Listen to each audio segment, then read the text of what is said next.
चारी शहर का नाम सुनते ही लोग आज भी रास्ता बदल लेते हैं। वजह, जो वहां गया वो कभी पहले जैसा लौट कर नहीं आया।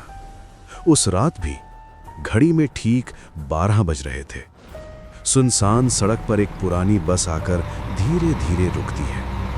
बस का दरवाजा चर्र की आवाज के साथ खुलता है और उसमें से सिर्फ एक आदमी उतरता है। नाम था उसका ओम। ठंडी हवा का झोंका आया। ओम ने गर्दन उठाकर सामने देखा। टूटा हुआ बोर्ड हवा में हिल रहा था, जिस पर मुश्किल से लिखा था, चारी शहर में आपका स्वागत है। ओम हल्का सा मुस्कुराया, लेकिन बेटा, वो मुस्कान खुशी की नहीं थी। उसमें डर भी था और दर्द भी, क्योंकि यही वो शहर था जहां से उसकी जिंदगी कभी वापस नहीं लौटी थी। आज से 10 साल पहले ओम यहीं रहता था। छोटी सी नौकरी करता था और छोटी सी दुनिया बसाई थी। और उस दुनिया में एक लड़की थी, राधा। अरे क्या हंसती थी वो।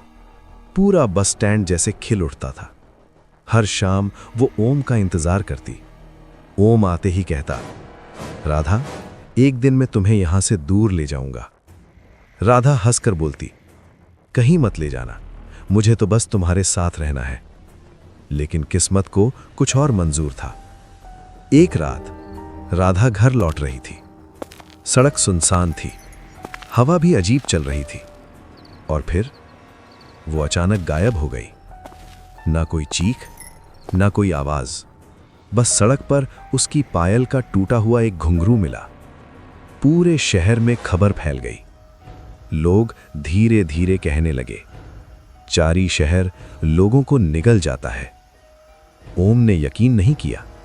वो पागलों की तरह खोजता रहा, दिन रात, गली सड़क, हर जगह। लेकिन राधा कहीं नहीं मिली। थक कर, टूटा हुआ, ओम एक दिन शहर छोड़कर चला गया। पर कहते हैं ना, कुछ जगहें आदमी को छोड़ती नहीं।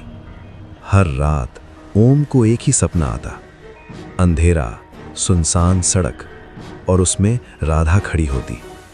वो बस इतना कहती, ओम, मैं अभी भी यहीं हूं। और आज 10 साल बाद ओम फिर उसी शहर में लौट आया था। धीरे धीरे चलते हुए उसे वो पुराना पेड़ दिखा, जहां वो और राधा बैठते थे। अचानक हवा तेज चलने लगी। पेड़ की टहनियां जोर जोर से हिलने लगीं। तभी पायल की आवाज आई, छन छन छन। ओम का दिल जोर जोर से धड़कने लगा। उसने धीरे धीरे पीछे मुड़कर देखा। सफेद कपड़ों में एक लड़की खड़ी थी। चेहरा धुंधला, बाल हवा में उड़ रहे थे। ओम की आवाज कांप गई, राधा। लड़की धीरे धीरे आगे बढ़ी। चांदनी उसके चेहरे पर पड़ी। ओम की आंखों से आंसू निकल पड़े।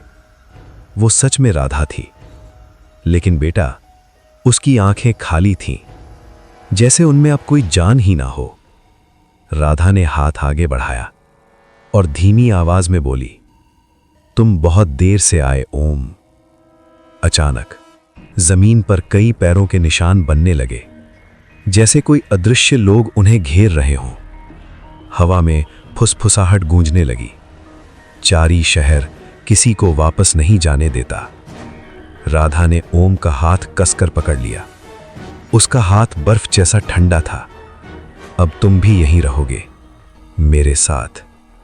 ओम ने भागने की कोशिश की, लेकिन उसके पैर जमीन में जैसे जम गए।